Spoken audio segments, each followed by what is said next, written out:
Hello everybody and welcome back to another video. First things first, if you wouldn't mind giving me a like and a subscribe, I'd very much appreciate it.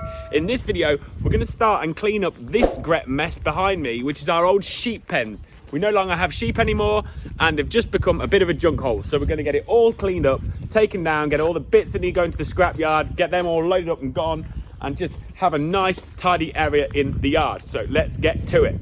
So the first thing we are going to do is we're going to clean up all of these old gates just here. So those of you who watched some of my other videos will have seen that we've got some new Bateman cow hurdles.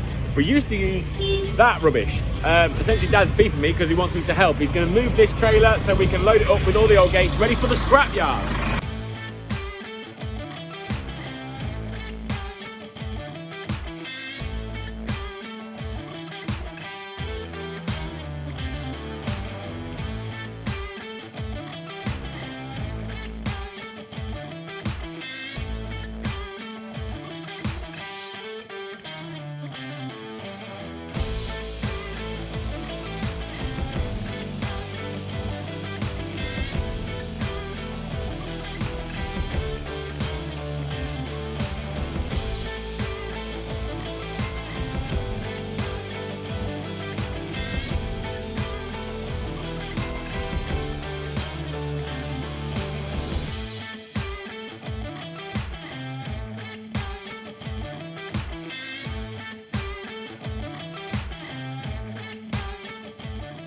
Before we take all of this pen down, I thought I'd explain to you how it all worked. So essentially, behind that brick wall there, which is what we blocked up before Christmas, if you watched the video, we used to lamb in that shed. That was kind of like sheep pens, so we used to put all the sheep in there and drive them through into this here, which had like a semicircular holding pen.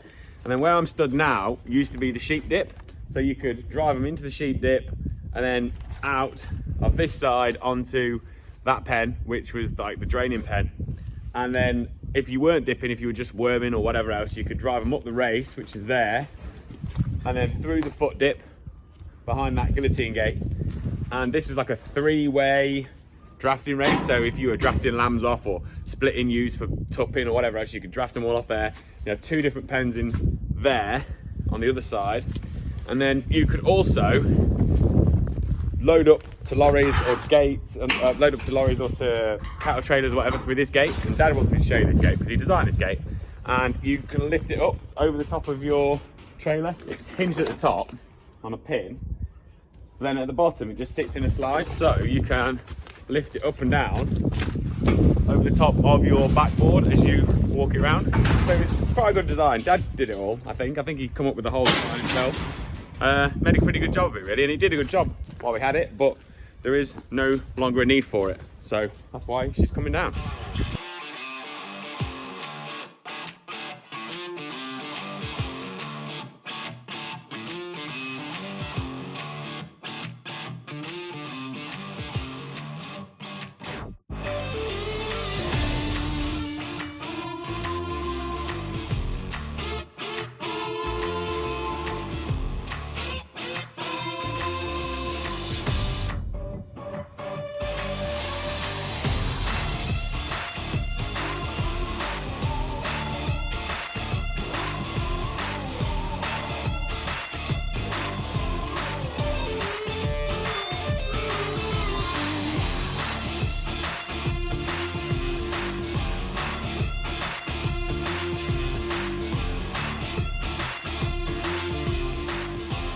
Got to have a bit of an issue because can't get this gate off. Dad's gonna try and lift it. Well, there we go. Go on. Is it off? Yeah. Ideal. Happy days.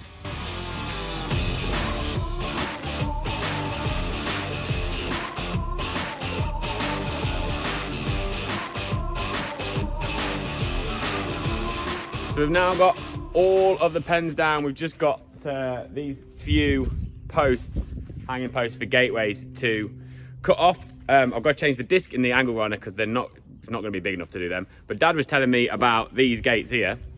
Apparently these gates are some old gates we used to have when we had pigs, and they were on like a gangway for the pigs. And we sold the pigs in 1981 apparently, is that right? Yeah, about 81, I think. Yeah, 1981 we saw the pigs. So them gates are probably, realistically, like 50 years old, and they don't build gates like that anymore, do they?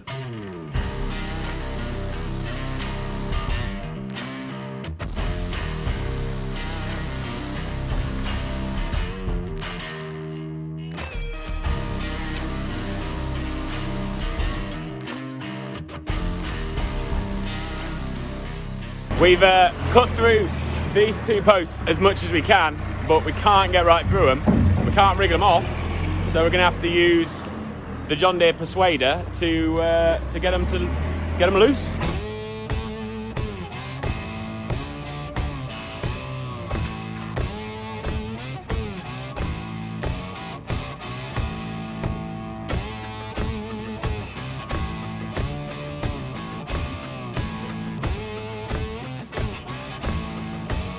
A little bit of Miley Cyrus there with his wrecking ball.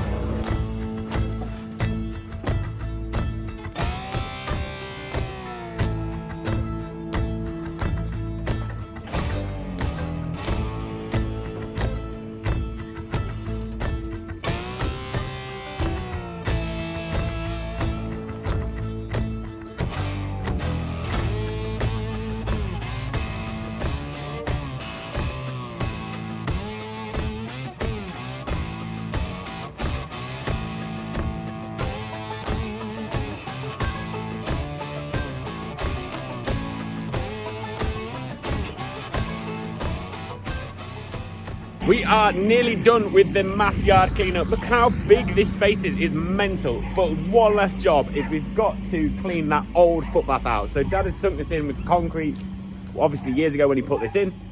This footpath is still full of water and God knows what else.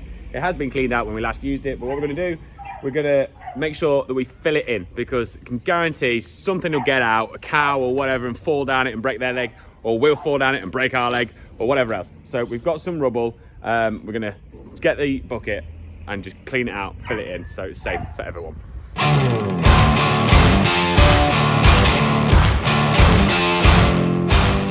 Dad's just gone to take that muck away now, and he's gonna bring back some brick rubble to fill it in. But I thought I'd just point this out. This old frame here has done a lot of work. It's moved some serious bales. Years ago, before we had a straw shredder, when I was a kid, we used to use that on the back of the Ford and Dexter to put bales in the yard when we rolled them out. So Dad used to be on it, and the bloke who worked for us, or me when I was a kid, or whatever, we used to back the bales in on their sides. Dad used to draw halfway forward, flip it up on the arm so the bale sat on his end, unwrap it, and then we used to tip it over and roll the bales out. So that thing has really earned its keep. It looks like nothing, but that used to roll, like, do all the bedding for years. Unbelievable bit of kit.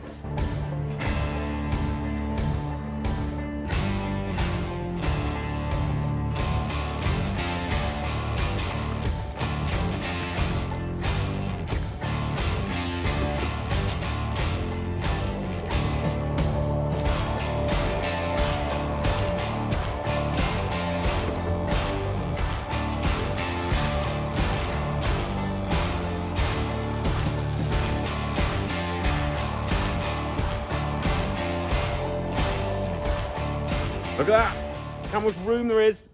We're about done now. Essentially, it's gonna make life so much easier, because if you can see there in the background, we come up here with a straw shredder and things, and when we turn it around, we run on the edge of the yard there that's not got hardcore under, but now we can sort of come this way a little bit, run on this hardcore area. It'll just keep the yard a lot tidier. It'll keep that bit of the yard a lot tidier. What we're gonna have to do here, back when it gets the summer, something like that, is just tidy up all of this, because that concrete there isn't level, because essentially it ran back into what was the sheep dip, and this back pen that was there hasn't got any concrete or hardcore in. So we'll get the digger on at some point and we'll just scrape it all out, get it all tidy, and fill it all in with some hardcore and get it nice and level. This bit of the yard as well will be ideal, because it's just the perfect place for dropping the loader off or whatever, where it's not going to be up a gangway or in the way or in the middle of a yard or something like that. Something where we can dump that. But generally, don't really want to be putting much stuff here. We've left these crash barriers here because we've got a job for them in the summer or sometime in the spring. So we'll leave them there, but we've also got another job that we're going to do soon that is taking down some more crash barriers, so we're going to add to those piles. But yeah, it's just going to make life so much easier. I'm well pleased to get this down. It's something I wanted to do for years. Last week I mentioned that once we got all of the cattle weights onto the computer from the iPad, I could show you all how the whole system works. Dad's put them on and he's also sorted them out into individual groups, which makes it really easy just to show you, and I'll explain to you how it all works now. So this is our computer system. Essentially, this is the tilk shed, which is full of the heifers. You can see here, H for heifer and the Charolais cross breeding, each tag number and their age. And we've got their weights here now, and it gives us an average weight of the yard, which is dead useful, because what we can do then is take that average weight to work out exactly what they need to be fed every day in order to grow. And we have the same here for the bulls. These are the smaller steers. Again here, steers, their age, if you can tell, look, they're all the smaller ones, all the younger ones, 8 and 9 months old, their average weight, and we can make sure that they get the right food. And then as well, we have the bigger ones here too. Actually, weirdly, one of the bigger ones is also only 7 months old. But it gives you all the weights here, the average weight there, and we can work it all out. We can also like plot graphs of weight gain as well on here. We can change the criteria to make sure that if we want to pick out anything in particular. But it is dead good. Gives you all like an estimated weights and all sorts of stuff. You can estimate their growth rates and then compare it when you come to weighing them the next time. We've got all of the cattle on here, young stock and everything else. It works really, really well. It's a dead good, handy system. We can actually use that same system for our arable fields as well. So we can use it to take stock takings of like fertilizer and sprays and chemicals and so on and so forth. We can use it to put jobs on there. So if we go spraying or if we go cultivating or drilling or anything like that, we can put the job on our iPad to that field and we can work out like specific costs, which is really, really handy. So it's a whole farm system. It works arable and for the beef side. You can get it to work for sheep. You can get it to work for dairy, essentially, if that's what you're into. It's a really good system. It's by Summit. It's worth looking into, and you can use it for doing all of your paying as well. So that's why we got it when they changed to digital tax.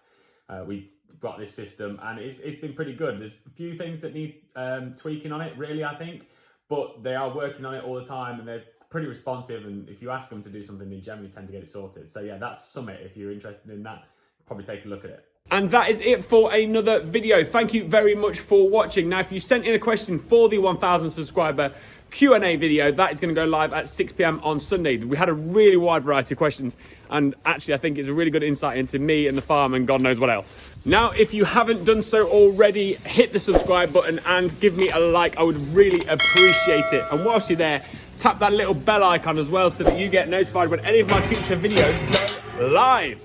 But until next time, stay positive, test negative, and I will see you all soon. Bye.